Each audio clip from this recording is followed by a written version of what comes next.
It's a little past 6:15, so we'll call the committee of the whole meeting for February 10th to order. Please call the roll. Alderman Strelchuk? Here. Alderman Talaco? Here. Alderman Meyer? Here. Alderman Hansher? Here. Alderman Bach? Here. Alderman Parrish? Here. Alderman Bratt? Here. Alderman Gebhardt? Here. And Mayor Nurbin. Here. First up, approval of the minutes from January 13th. Move approval. Motion and a second. Any comments on the minutes or corrections? Hearing and seeing none, all those in favor, please say aye. Aye. Any opposed? Minutes carry. On to our only discussion item this evening, speed deterrent and traffic calming. And we've got several of city staff here to support that discussion, and I think Director Lundin will kick it off.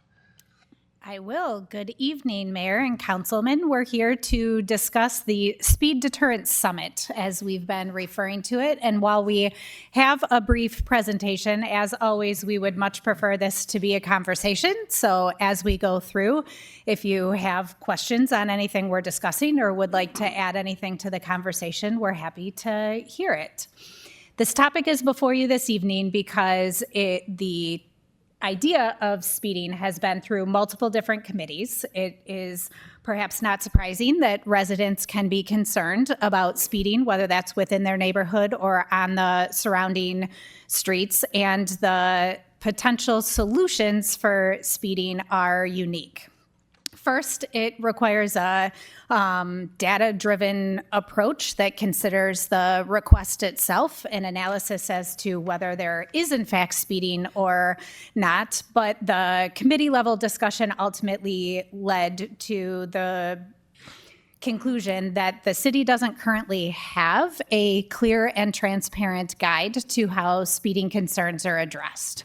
So the purpose of tonight's discussion is to talk a little bit about the complexity of speed deterrence, to share some of staff's, both from the enforcement side and from the design and engineering side, of what the complexities of speeding issues may be, and then ask the committee of the whole whether this work plan should be added, or whether this item should be added to the work plan, and if so, which committee should review the policy discussion.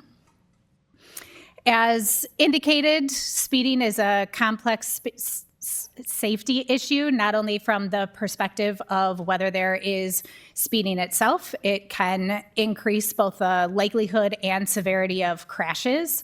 It can reduce reaction time and require longer stopping distances. And obviously, there are greater forces involved when there is a crash.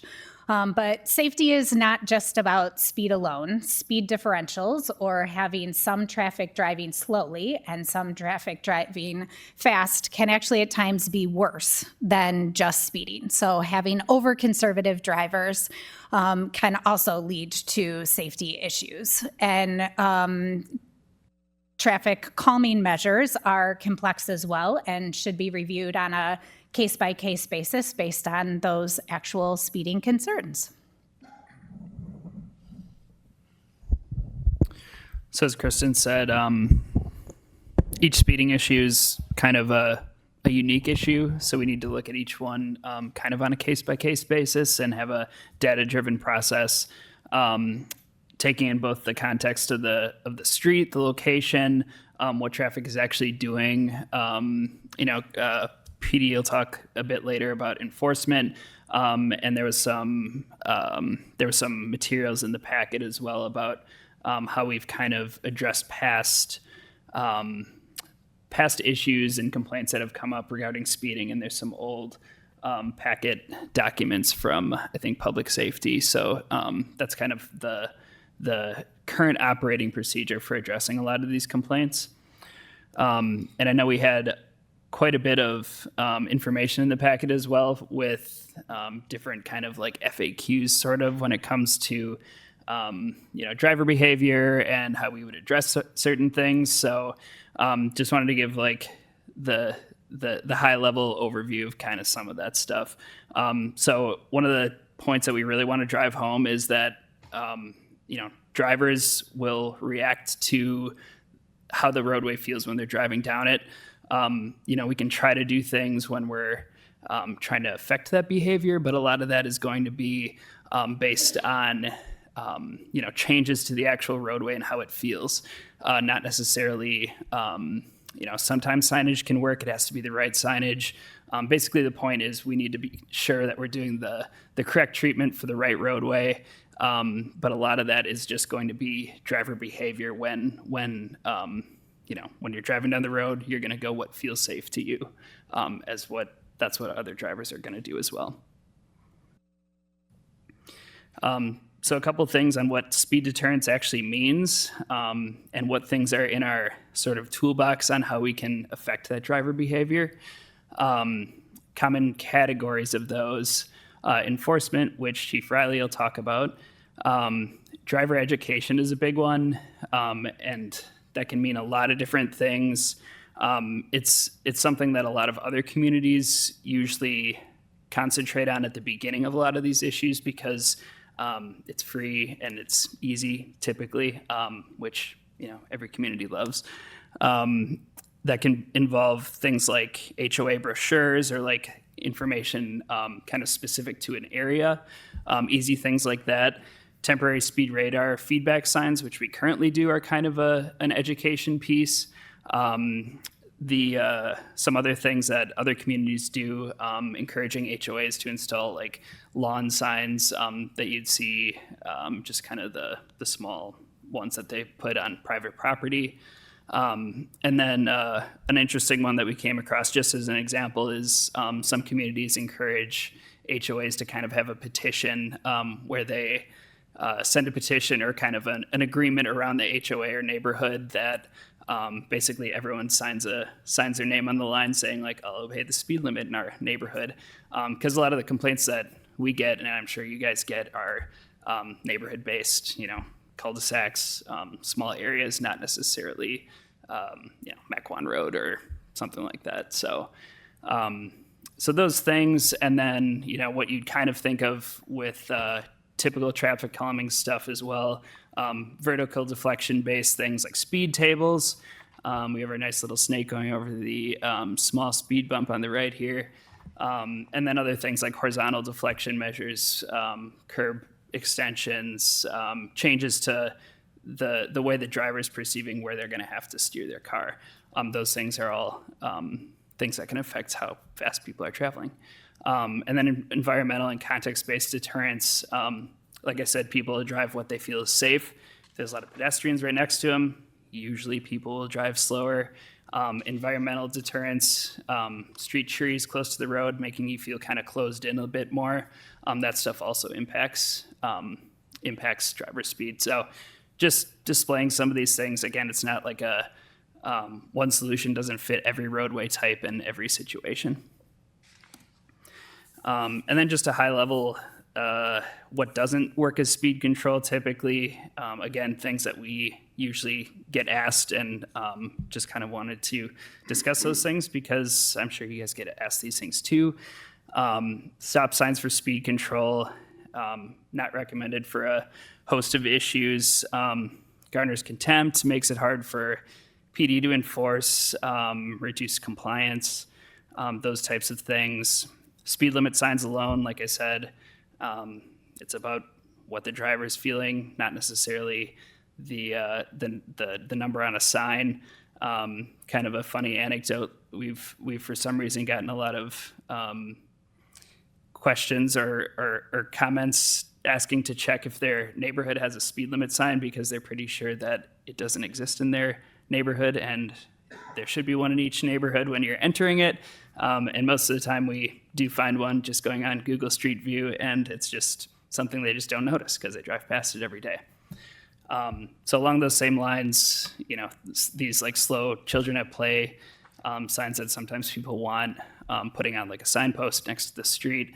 A lot of those are typically quickly ignored, and kind of contribute to sign clutter and kind of making you less reactive to other signs that we might want people to notice.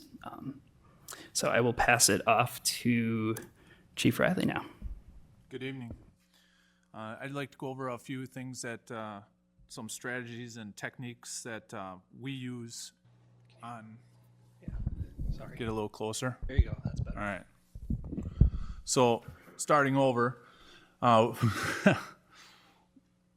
like to go over some of the strategies and techniques that we use on a daily basis, if not weekly basis, monthly basis, and other items that we can deploy for the citizens when there are complaints on speeding.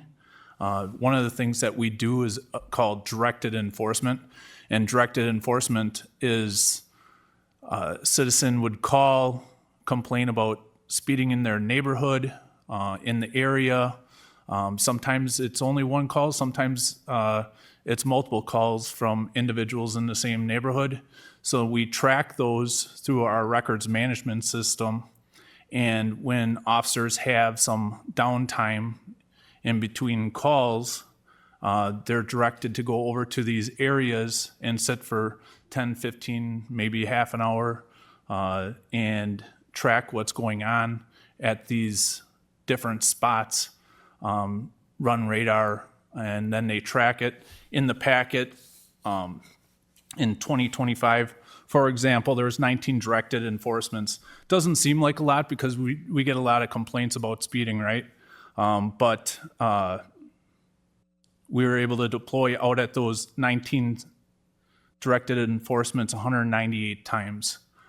So a lot of times that's all it takes to, get the edge off the citizens and slow some people down to, hey, let's regroup. What are we really looking for? We're looking for compliance in your neighborhoods. It's not all about writing tickets, but it is about, education and compliance. The other item that we use are temporary speed radar signs, and we began deploying them in 2024. We have 2 of those signs available, and Kristen, DPW, are more than happy to come out and put those signs in HOH areas.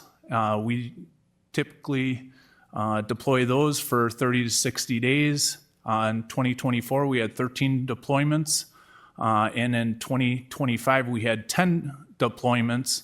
4 requests were deferred to 2026 due to the early snowfall, but they're a little bit smaller, easier to see in your neighborhood rather than the next one that we get to here. We got the old speed trailer. So this it's more for the bigger, longer, straight view roads. You can see it. It's a big display screen. We deploy that in, on Mequon Road. I mean, you could deploy it on Port Washington Road. It's just a good reminder. People see it. They do slow down. It's a little bit easier to obviously see there. And then those temporary radar signs in the neighborhoods, if you put this in their neighborhood, it's kind of a big thing in their front yard. So we try to stay away from that, and that's where those temporary speed radar signs do fit in. But it takes a little bit of time to get this out, but it lasts up to 2 weeks, and we've had good feedback on it. So then we have our traffic counter. So if the directed enforcement and speed radar trailer isn't working, we can deploy this traffic counter. It's a speed data recorder. So all we need is a speed limit sign or an offense post that we can screw that thing into, and it tracks, it collects data for us. So if an individual is complaining about speed in their HOA, neighborhood, and there's a decent length of roadway where it's not fluctuating speed, we can get good data. So we've deployed that quite a few times, and then we always get back to the residents and let them know the results. And if there is significant violations, that we would, go to engineering and let them know maybe, hey, we need the traffic counters out here, or, the the ropes. So traffic speed enforcement overview. We have officers since 2022. We started, if there was more than shift minimum on day shift, that we would assign them a 7 beat, which is a traffic squad. So then they would go to the directed enforcement areas and spend time in those areas. And it was a good change for officers, just because then they're not taking, all the other calls that are coming into the station, and they can just focus on traffic. And obviously we have the options, temporary speed radar signs, the radar trailer, directed enforcement, and then whenever there's also free time, we have moving radar and lasers and stationary radar. So when officers have time on their hands, they can go out and stop cars. So it's not always directed enforcement that we're out there proactively stopping cars, but it's on any road. So you see a squad car, you're probably going to be on radar. And if you see the taillights come on, you're probably going to get stopped. So it's, go to the next slide, please. So looking forward, speed enforcement remains obviously a priority. We looked over the community survey, and speed was high on the list, right? And we're looking into that also, and we take it seriously. So, we do what we can with the resources we have at the police department. We're actually, Captain Heinen and myself, we're in the midst of getting another special assignment together, and this could be a traffic safety unit. We're going to try and deploy a couple officers to that, and this could be full-time. So if we have complaints, in neighborhoods, that officer would be heading out there, and they're not taking the frauds and all the other stuff, because there's officers, believe it or not, that, you get the frauds and you get, the long texting complaints, and some of them enjoy investigating those, and others like stopping cars, so those, it's always good to focus those people in the right area. And this traffic safety unit, I think it's going to help out with that. So like if we get complaints about Homestead or something to that extent, like they're cutting across or going through the area when they're not supposed to, doing U-turns, stuff like that. They can be deployed in those areas during those times. And obviously we're always going to be vigilant out there and do what we can to help the citizens and make sure that everybody gets home safe. So why are we as staff here? Again, at the most recent committee discussion, we concluded that neither residents nor you as elected officials have a clear, transparent reference for how speeding concerns are addressed at the city. So as a staff, we recommend we would generate a guideline that would be followed when evaluating concerns so that everyone can understand what the process is and ensure that each one is treated by the same process and same criteria, while also acknowledging the complexity of the individual nature or concern or location. If it is the consensus of the committee of the whole to add speed deterrence to the 2026 work plan, we're again looking for direction on which committee the policy should go through. This has been discussed at public safety. Actually, that's where most of the speed complaints go. It's been discussed at public welfare. We have a long history at public works. So trying to determine which committee should oversee the policy analysis if you decide this should be added to the work plan, and then providing feedback to staff on those elements that should be included in a speed deterrence guideline. Prior to this, we did certainly look at what other municipalities have done. Actually, I think I repeated myself here, so thank you.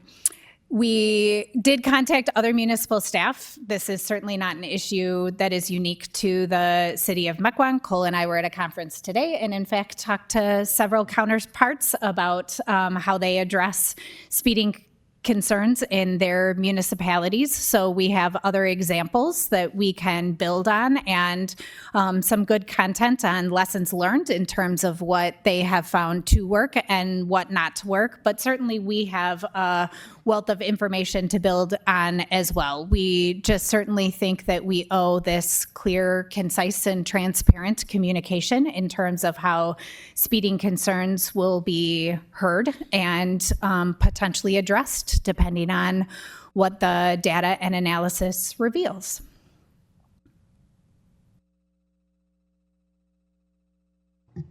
All right. Before we get to input from the council, I had a note passed to me by Administrator Jones here that said that one or two residents may wish to speak on this item. So let's get the public feedback before we opine too much. So if anyone wants to speak about this item, please come up to the podium. And oh, sure. Or yeah, you can hand that in afterwards. Yeah. Just thanks, Cole. State your name, address, and fire away. Is the green light on? Thank you. There we go. Okay.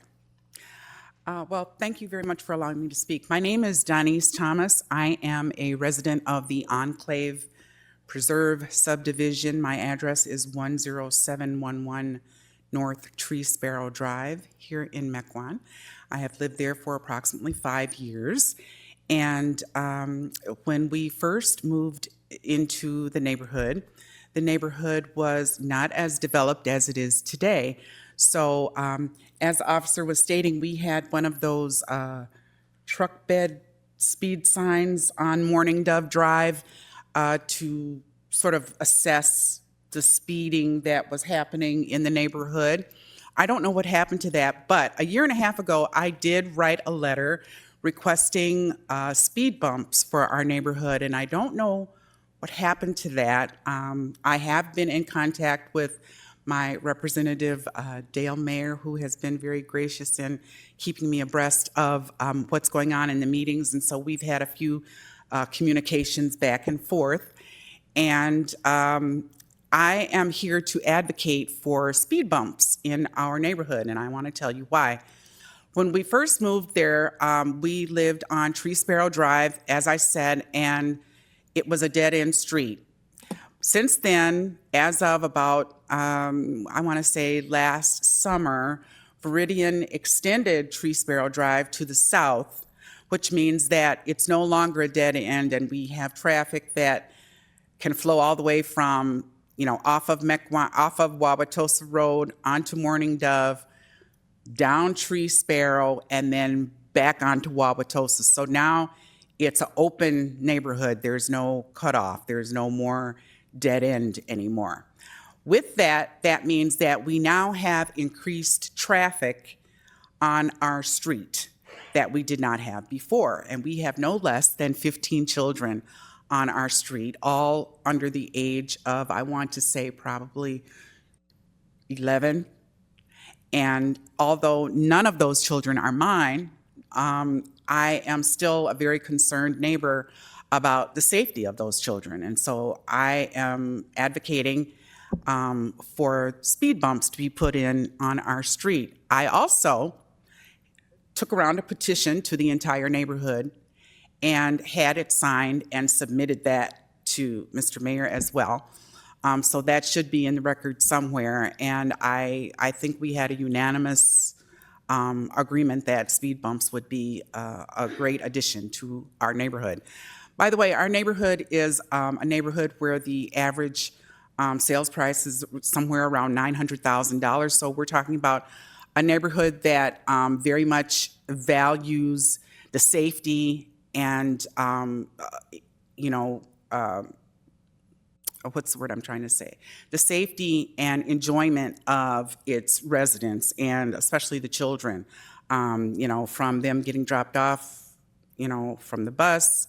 A lot of people walk their dogs, people walk their babies in the stroller. There's a lot of pedestrian traffic on our street.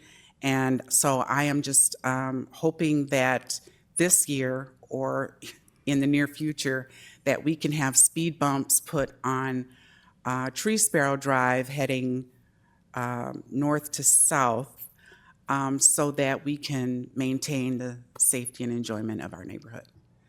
And I would be happy to answer any questions. I'm also on the HOA board, member at large, so I feel like I would be able to answer any questions that you have, if you have any. Thank you so much for letting me speak this evening. All right, thank you. Does anyone else here wish to speak on this topic? Seeing none, we'll bring it back to council. I think actually Alderman Bach had his hand up first. I actually saw you have a quarter of the left eye. No. Thanks for the presentation. It's a complicated topic, and it sounds like it's a topic in other municipalities as well. I think just a couple points. I think a city of almost 50 square miles with limited law enforcement resources, many different types of roads, that speed enforcement's always going to be an issue. And somewhere in the packet, the second point is there was a point in there, a quote, but my point is that you cannot regulate human behavior. Okay, so that's that's a given. The quote was, if the posted limit does not align with how the roadway looks and functions, most drivers will travel at the speed they perceive as reasonable, regardless of the signage. And you see that all around Wisconsin. I mean, in rural roads. I got an email last night from a resident who was concerned about speeding on Oriole Lane north of Highland. It's a straight road. There aren't a lot of houses there, so people drive fast.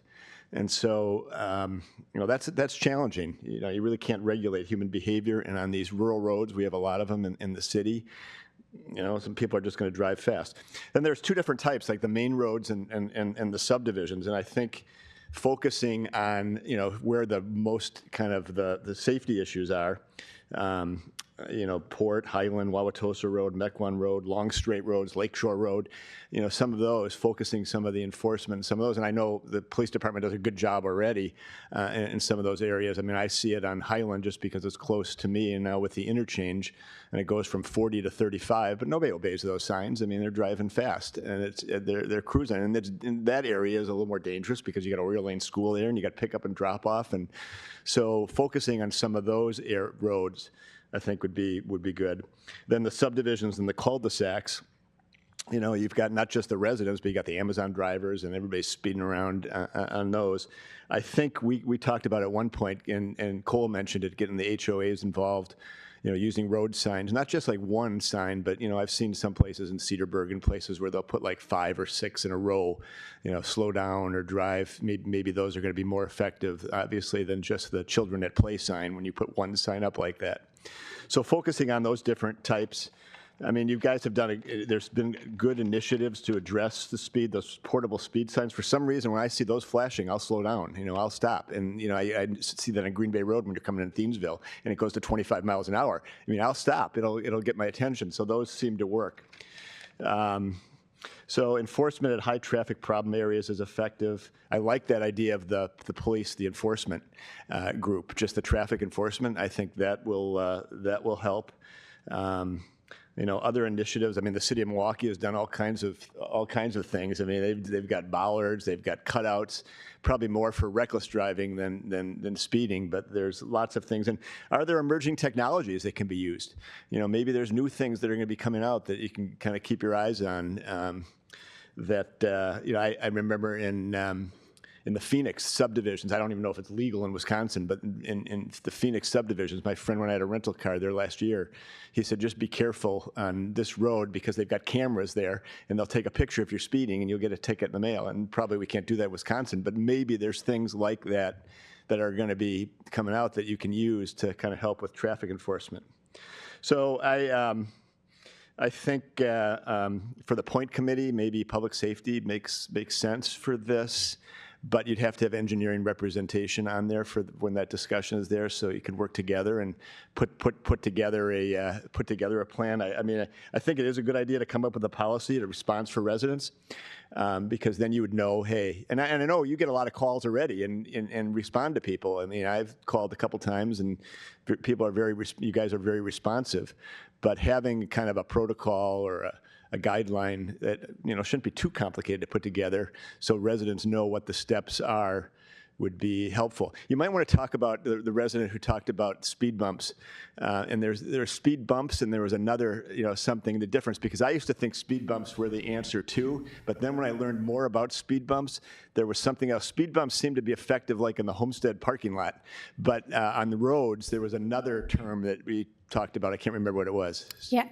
So there's three things: speed bumps, which again are parking lots only. You don't want speed bumps anywhere else. Speed humps, and then speed tables. And speed humps are what we have in a couple locations in the city. Speed tables have an actual plateau. So depending on where they are, that could also facilitate like a crosswalk, for example. So you could have a speed table. So yes, I think we generally understand that when people are requesting speed bumps, they really mean speed humps or speed tables, because speed bumps would not be impactful on a street. It would maybe make you rumble a little bit, but it wouldn't actually, well, it doesn't have to slow you down. So unless you have some of that driver psychology, you could drive just as fast over those speed bumps as you did if you didn't. And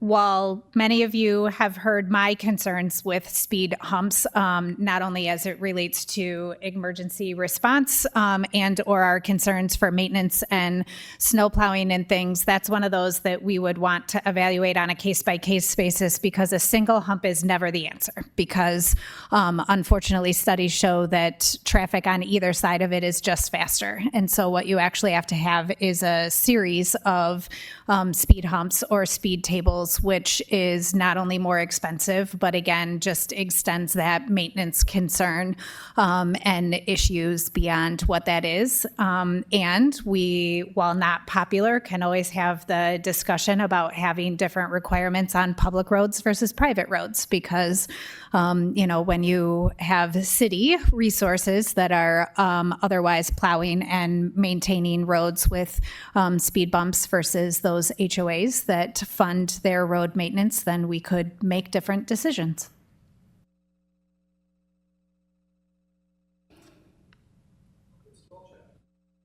Microphone's off. Alderman Strelchak. Chief, I got a question for you.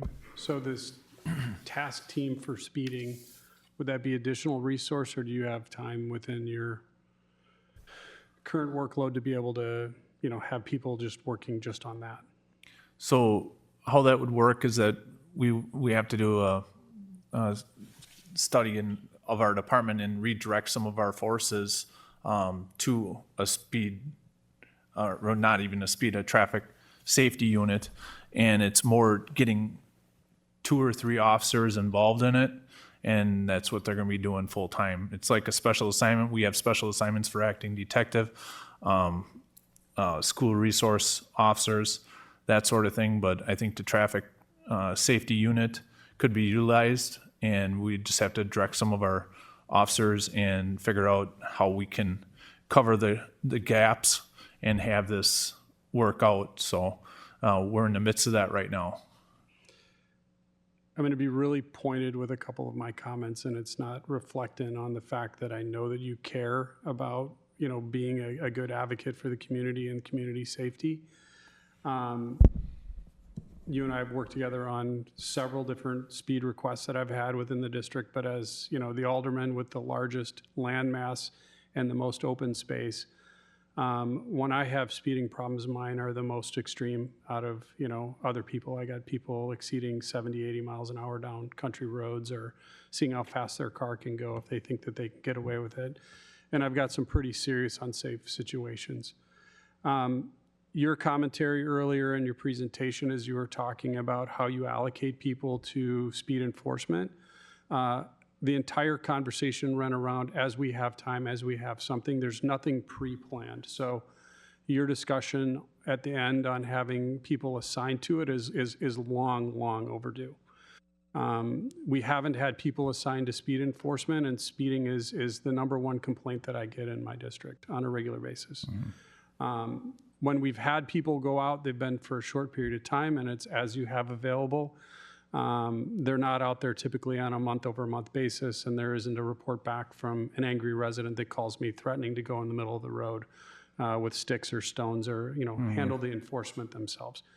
I've obviously coached that particular resident into not becoming a legal liability themselves and risking other people's safety to a further extent. But, that's where some people are going because they don't feel that they're being heard. I'm fortunate enough to have one of the speed monitoring signs on Bonnewell Road near my home. Kristen and I talked earlier on. She said that there were 10 areas in which were assigned for that speed sign, but you only have 2 signs and you rotate them around. My request from Kristen when I talked to her, I think a couple months ago when we requested to have this brought, forth to committee and potentially committee of the whole, was what is the cost of these speed signs that we have currently? Do we know that number, Kristen? It's cheap. Yeah, they're around $3,000 a piece. Okay. We have 10 locations and several other that are requested it. 30 grand for all 10 locations, plus identifying several more, as we would maybe rotate those in and out, is about what, with salary and benefits, about a third of what an officer's salary is. And we've shared that that's got proven results based on other aldermen's experience.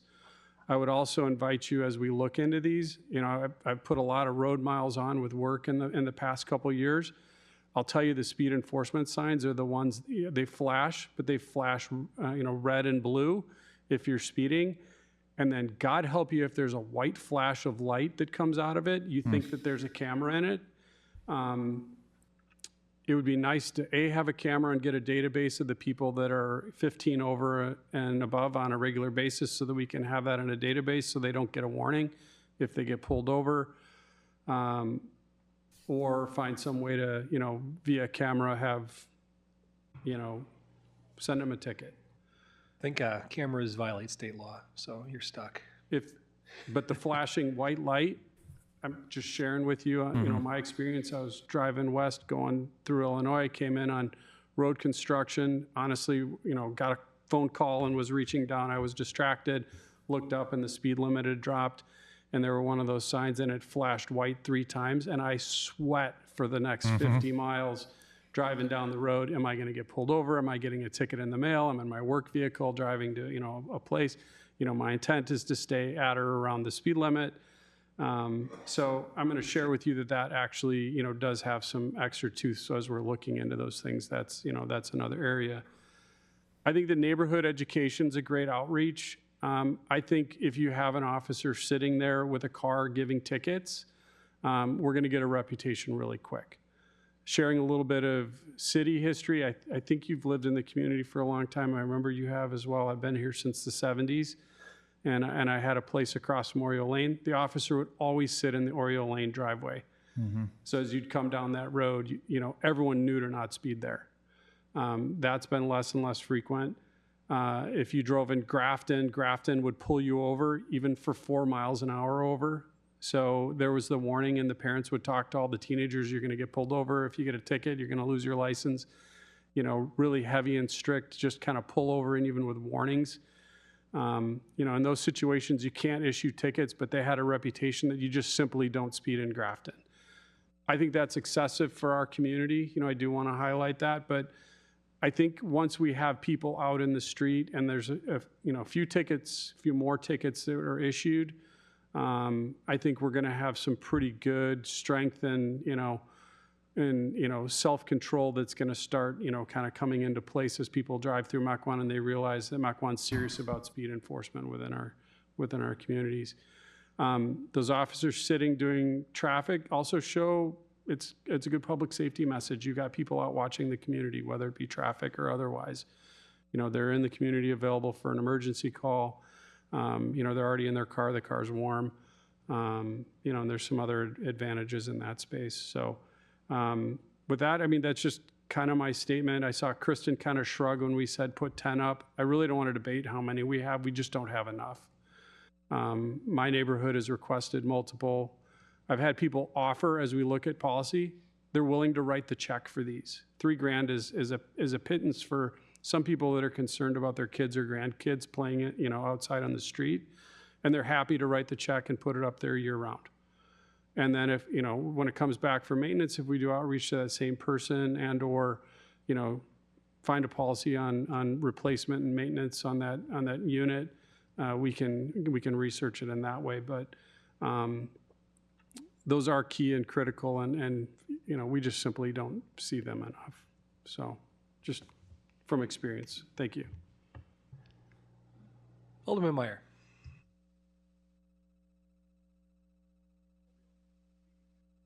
We all know that speeding has been an issue for years, and I do appreciate the efforts that the police department does on a daily basis with doing that. I know that's a limited amount of resources.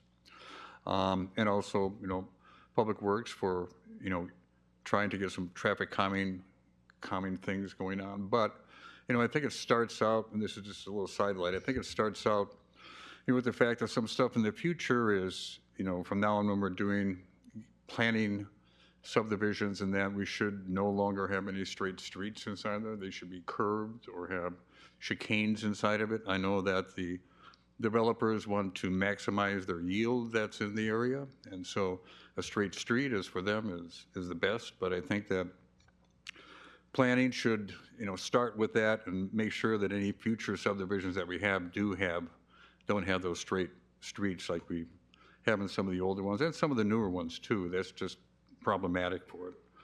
One of the things, you know, we've been talking about speed for, like I said before, for a number of years. One of the things I wanted to accomplish when I brought this back up about 5 months ago in public welfare, due to the fact we did have some input from some residents on that and a request for a speed hump. And what I wanted to get accomplished at that time was to find if there was a clear procedure for residents with complaints of speeding. Now, there is somewhat that, get a hold of the police department and they'll do their thing with that. But is there a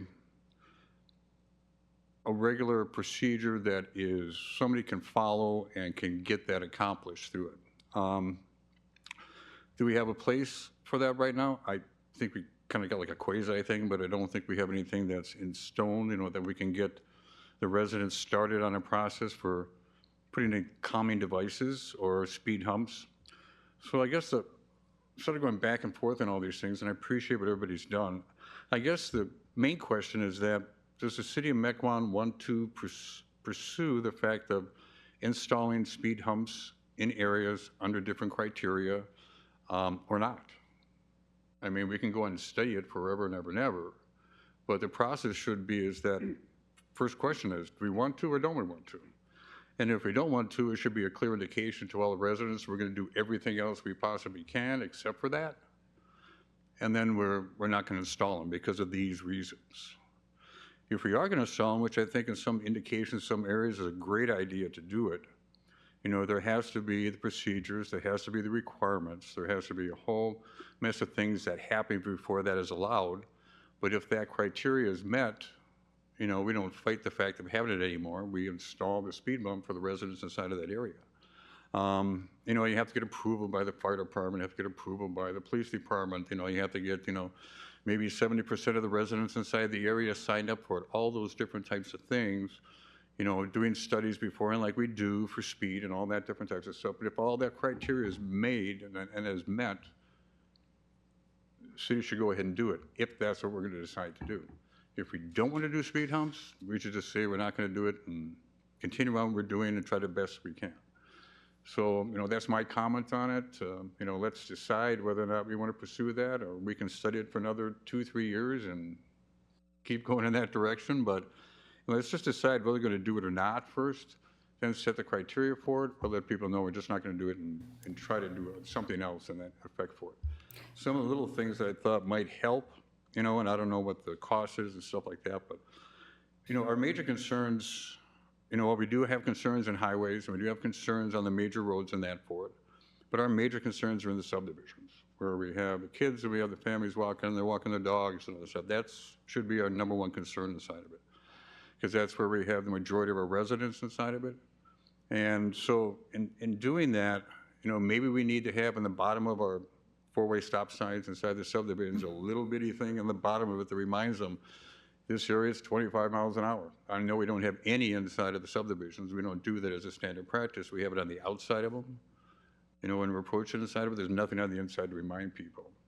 And the people that are speeding inside these areas are either ignorant of the law, you know, they're just not attentive to what they're doing inside of there, or they just don't care.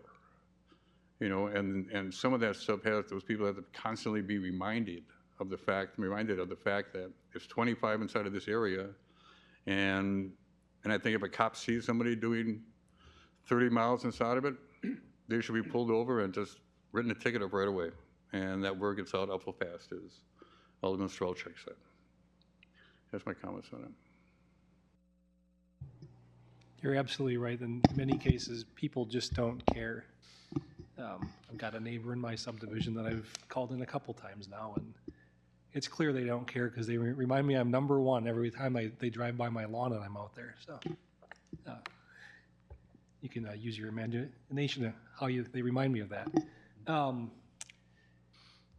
Alderman Parrish.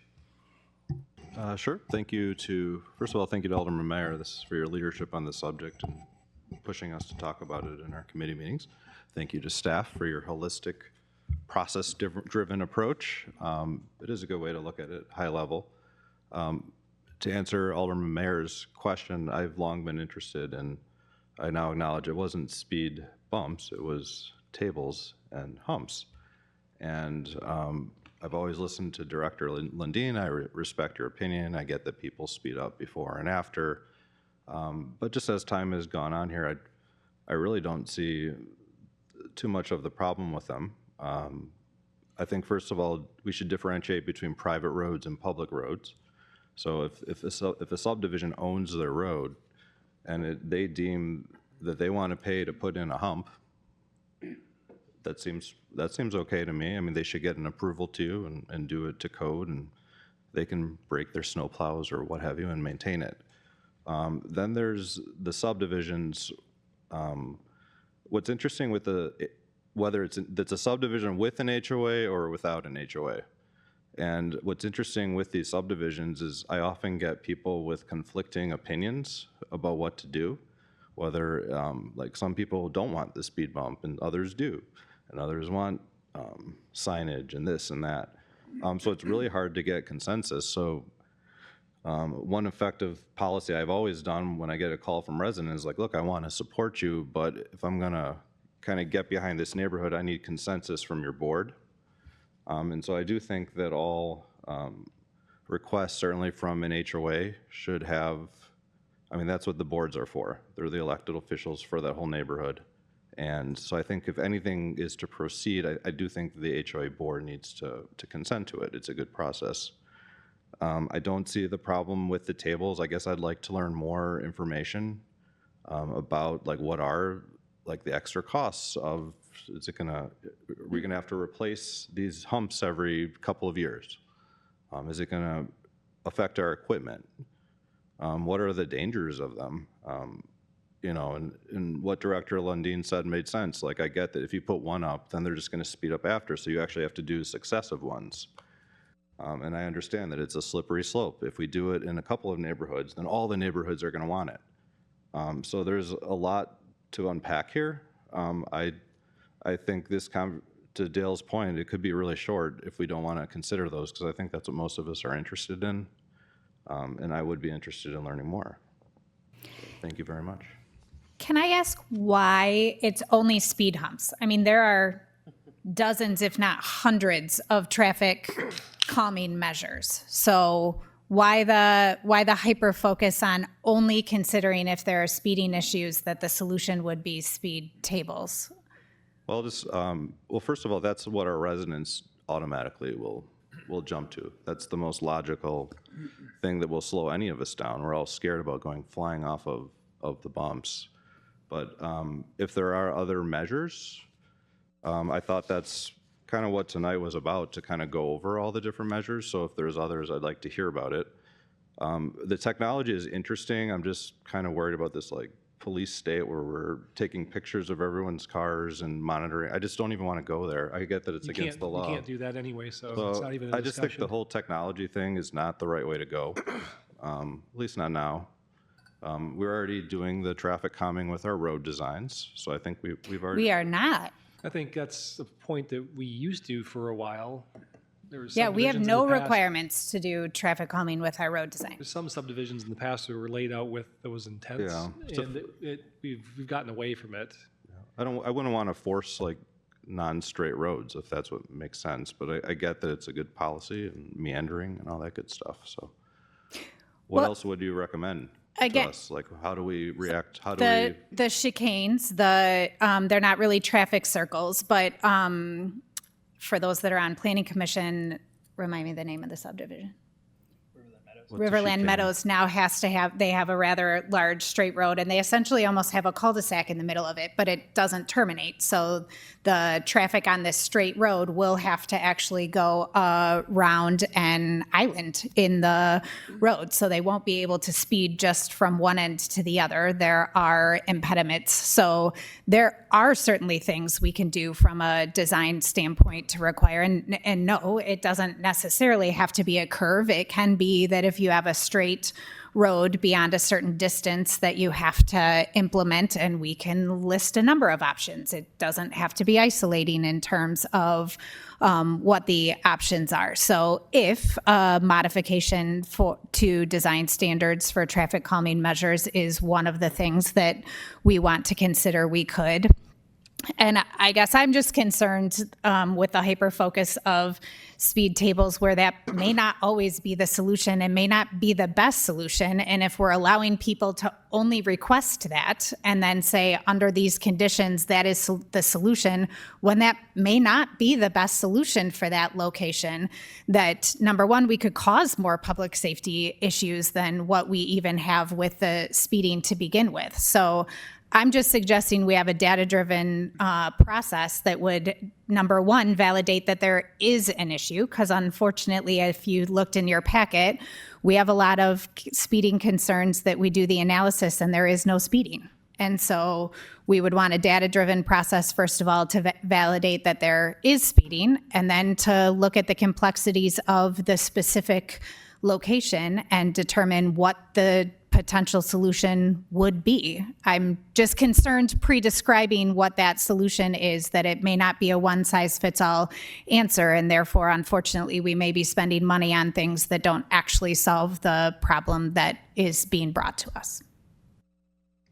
I do want to add just one more thing. What you just said was actually really interesting about the community development, and it is not one size fits all. So we could have some kind of policy for new subdivisions where, like, they need to demonstrate that they have some traffic calming policies in place, whatever they deem them to be, whether it's wider streets or turns, or that should be part of our design specifications. I think that's a great idea, and we don't need to say, here's what it is, but we do have the issue of retrofitting all of our current roads or trying to address the concerns, and your idea for a data-driven process where we're treating residents consistently and we're documenting is totally the right way to go. So thank you. All right, I see a couple others who want to speak. I'll interject. We're probably not going to solve the whole speed issue tonight. I think one of the things we have to commit to by the end of this item is to direct staff to work on this in 2026 or not. Seems like we're trending towards yes, but we'll take a straw poll shortly. But let's get through a couple more feedback from Alderwoman Talaco. Sorry. I just have a couple comments. Can we do like rumble strips? Rumble strips are typically for lane management, so they're usually more and or concerns with visibility of stop signs. So sometimes in like foggy or more rural areas, they'll do rumble strips almost like stop bars ahead of time to make people be more aware. I'm not sure how they would apply for speed control just because of how our roads are built, unless you had them ride down it the entire time, which my guess is would be very loud for anyone that I was lives in more a thinking subdivision. of like, They're loud. like a patch followed by like a couple patches, because, you know, it catches their attention. They're like, oh man, and you don't want to go fast over them. So I was just curious if that's an option. I'm trying to think outside the box here. I think I would be in support of creating some policy going forward, but I do think in the interim, this all takes time, that it's a no-brainer that we would purchase additional radar signs that could be put up in the community. That would be something that we could do in the here, now, and also monitor that progress, because if that's what we need and we need to rotate those around every now and again instead of doing all these like speed tables and stop signs, and maybe that is our solution. Maybe we just need more of them. Maybe we're thinking too hard about it. So I think that we should see how we could come up in the budget to purchase additional so that we can get a bigger presence in the community, grab some more data while we develop a policy. I also do think that going forward that with new developments and stuff, we should probably put some kind of calming traffic type thing so that we don't keep kicking the issue down the road. And again, this is mostly in neighborhoods. Some of the biggest offenders probably are the people living within the neighborhood, right? So sometimes that is canvassing the neighborhood, reminding people, hey, we have children, and doing stuff at that like local, in your community level, where it's like, you know, a lot of times it's people that are living right next door to you, like, hey, I saw you pull in yesterday, you're going kind of fast, you know, just dropping nice friendly hints to your neighbors is not always a bad thing. And then lastly, if HOAs can install their own, let them. If they want to pay for that and do the cost, I think we should be able to include that in our policy, but obviously have a limit.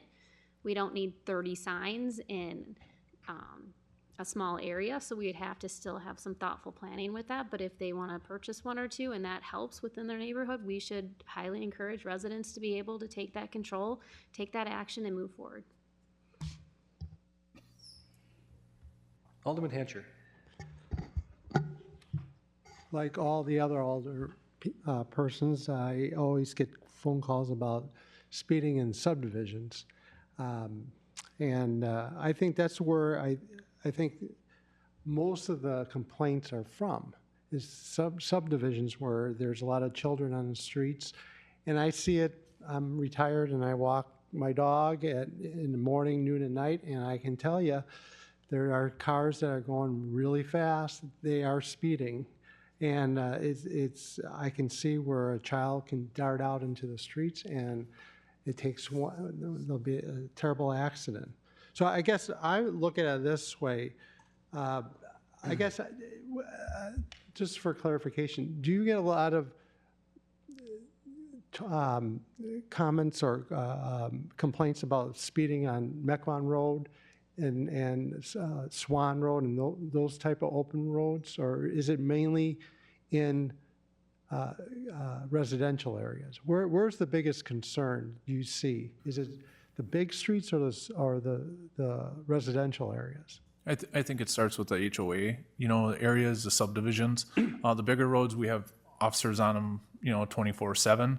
So they're always monitoring the, you know, the speed and that sort of thing. But the HOAs, I mean, they could start with that. Email everybody in the HOA, slow down. If it's Amazon driver, if it's a UPS driver, call them in. They have GPSs on their trucks. You know, they'll take care of it. But email, I suggest, you know, I think it would help. Yeah. And that's one of the things I used to represent where this woman lives. I used to represent that. It used to be part of mine, and I used to get phone calls from residents in those subdivisions, like the Highlander Estates and so on.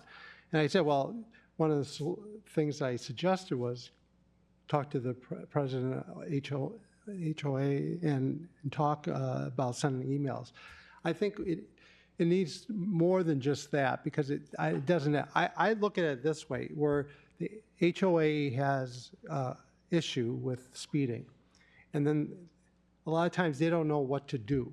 So maybe the police department can be like a resource to them, where here are this is the data, here are some strategies that you can try to implement into the subdivision and see if it helps.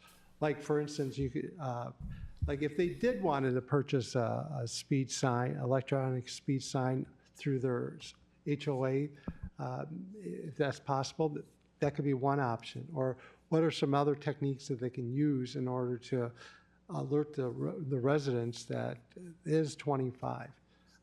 So I look at it this way, where the residential areas are the major concerns, and if the police can operate where maybe they can go to the HOA and at a meeting saying, here's the data, here are some things that you can try and try to implement, and see if that works that way.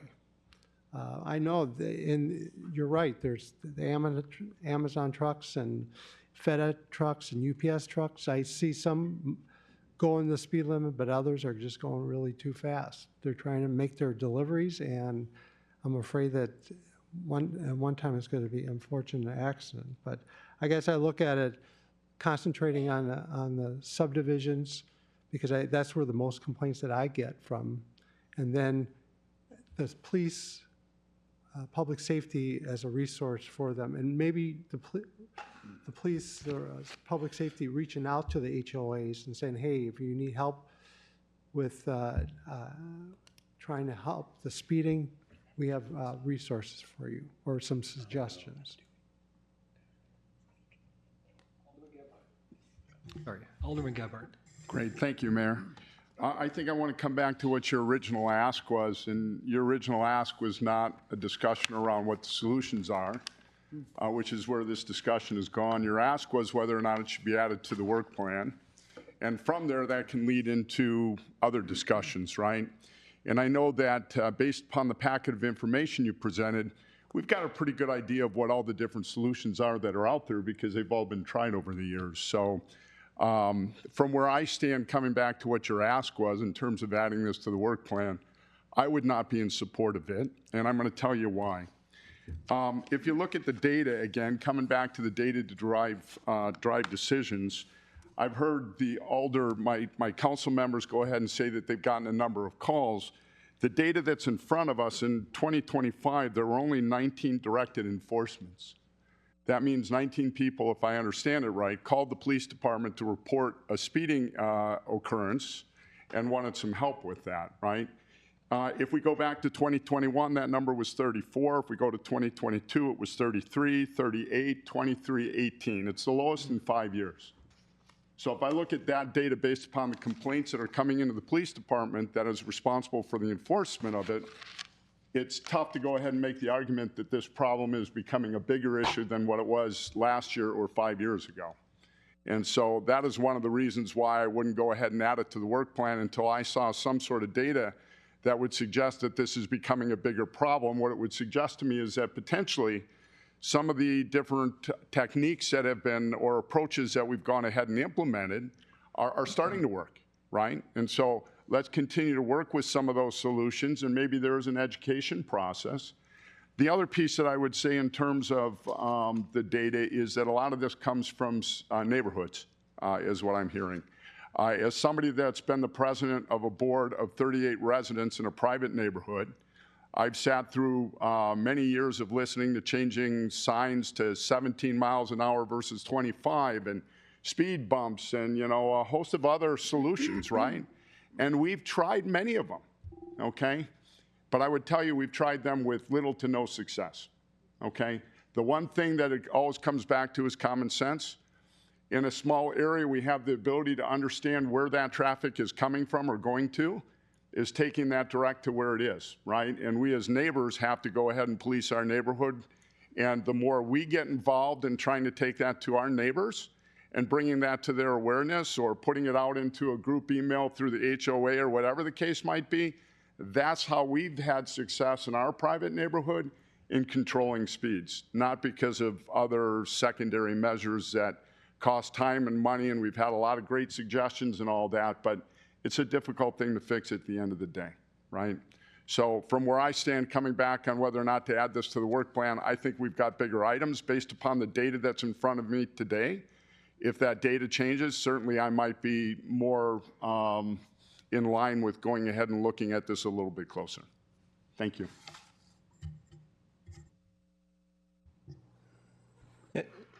Anyone else before we wrap it up? We got one more item yet on our agenda this evening, so you'll be quick? You promise? Okay, Alderman Strelchuk will be quick.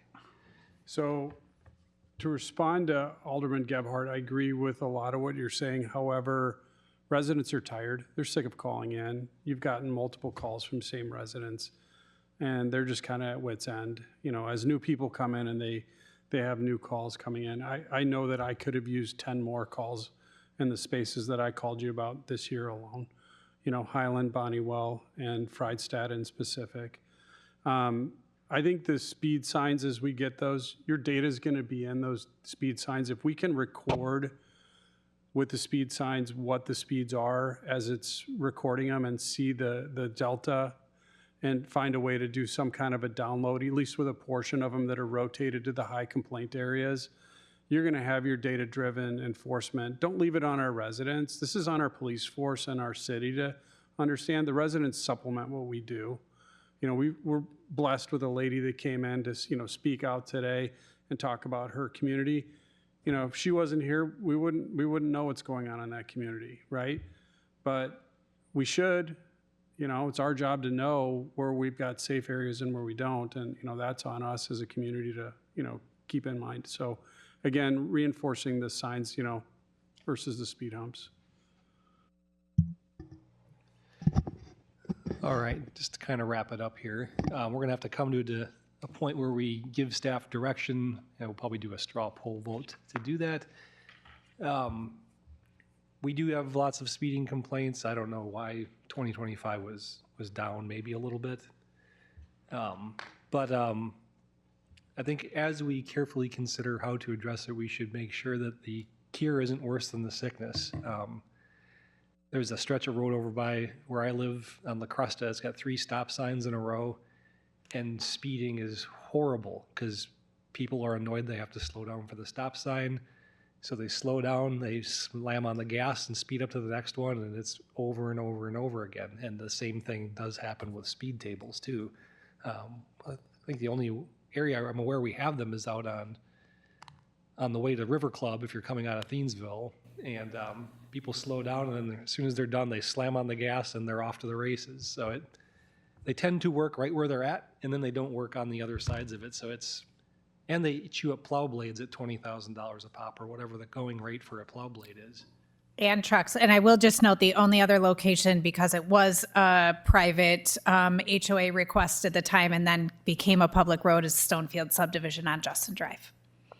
Yeah, and they're not without their own safety issues if they can sometimes cause accidents. Stonefields had the issue that everyone would drive around them, and so they had more issues with that. Driving in the shoulder to get around it, yeah, that's pretty common behavior too. So, as a straw poll vote, I'll just caution, if we agree to take this up this year, I don't think it needs to be an exhaustive process either. It should probably go to a committee, spend 2 to 3 months there tops, and get out. And if we can't do it in 2 to 3 months, we're screwing something up. At most, there should be a process with how to deal with these and maybe some guidelines for what measures the professional staff deem effective in certain situations. And I think most of that can be generated by staff without a whole lot of input from council, because we're not traffic professionals or law enforcement professionals.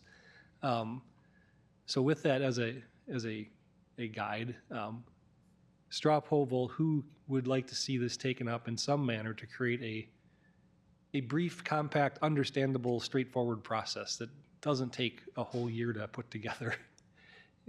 Okay, there's 4, 6. Okay, we're 6 out of 8 of the aldermen, so there's a majority consensus. I just would, who thinks it should go to public safety versus public works, because those are our only two choices. Public safety first. If you believe this should go to public safety, okay. Okay, well, at least we're in agreement on that. So public safety will take this up. I would hope that, well, it'll be a joint lift between public safety and public works professionals to put this together, but I would endeavor to not spend the whole year on it, is good guidance. If we can get a process that tells the residents how we deal with things and gives us some guidelines to categorize the severity and what, based off of conditions, the recommended approach to dealing with it could or should be, with some clear guidelines, I think that would go a long way.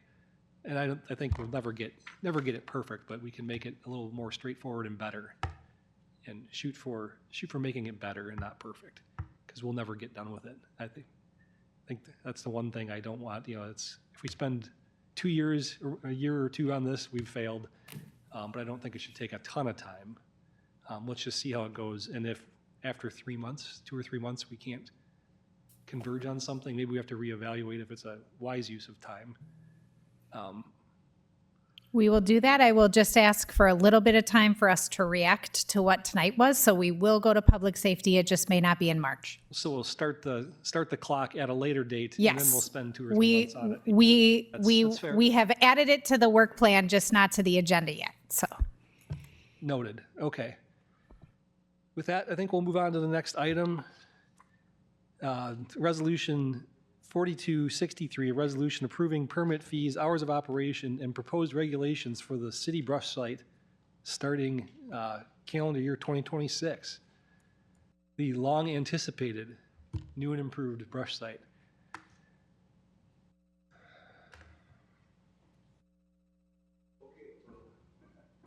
sorry, as we're switching over, I'll give Tim a minute to sit down.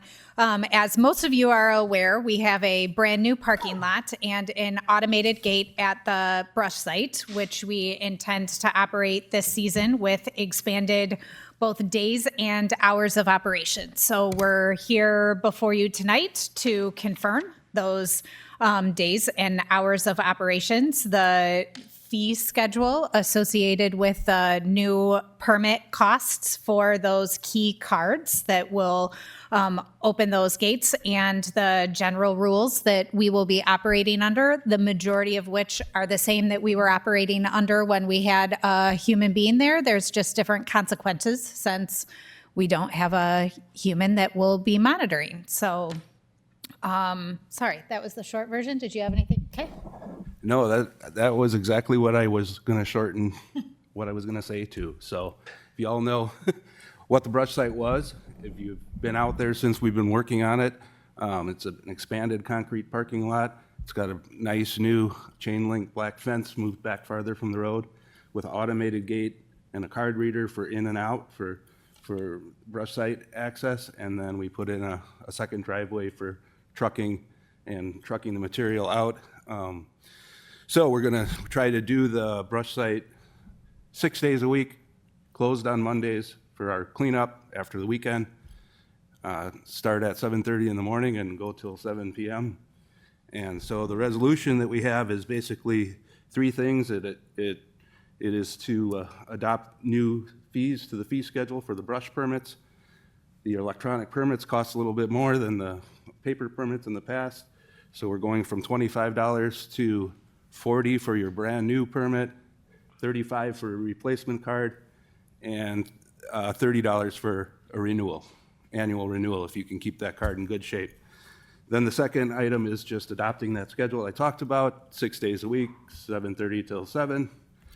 And then the last thing is just basically accepting the rules. We didn't change the rules much at the brush site, but now that we're going to be enforcing them basically after the fact on a camera system, we had to have some penalties, which are basically on the first offense, we would have you come in and remove whatever you put in the brush site that wasn't supposed to be there.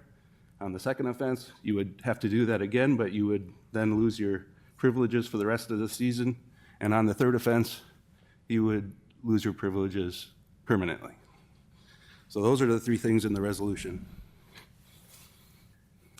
So any feedback on those items from the council? I think it's vastly improved service for the community due to the extended hours, and the cost increase is nominal, and we haven't raised the old fee for quite some time anyway, so. Any other feedback? Alderman Meyer.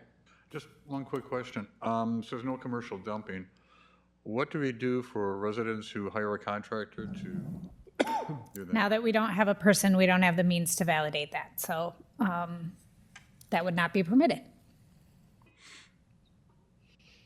Oh, so a resident couldn't hire a contractor and give them their card? Not unless they came in the resident's vehicle, because we don't have the means to validate that that contractor is associated with that resident without having the human being out there to validate that. Because the contractor had to go with the resident before, but we don't have anyone out there to validate It's really that. no different than it is now then. Correct. There's no commercial dumping allowed there. No, it was just who brought it to the brush site. Okay. Alderman Strelchak. Commercial dumping was happening before, so my ask for you guys is, how are we going to, how are we going to validate that and enforce that? Are we just going to say, hey, it's a logoed vehicle because some people own landscape companies from their home? Like I know Obendorfer's a community member. He lives in Mequon, has commercial vehicles. So the residents will have to include their home address and register their vehicle to that. So I suppose if he registers his one commercial vehicle, we will probably spend our first year monitoring use to make sure that we don't think we have any commercial dumping. And if we do have concerns, we'll be back before you next year, before next season, with a request for modification to the rules. First, I don't see you enforcing item A for first violation ever. I don't know how you're going to possibly do that unless you catch the person basically in the act dumping something that they're not allowed to. We have. So what we have a license plate camera that's going to be, capturing the license plates as the vehicles enter the brush site, and then we have like a 360-degree camera. So if we see someone dumping a mattress per se in an area, we'll have that license plate. We'd be able to tell the vehicle, and we'll be able to go back to the permit and give them a call. Okay.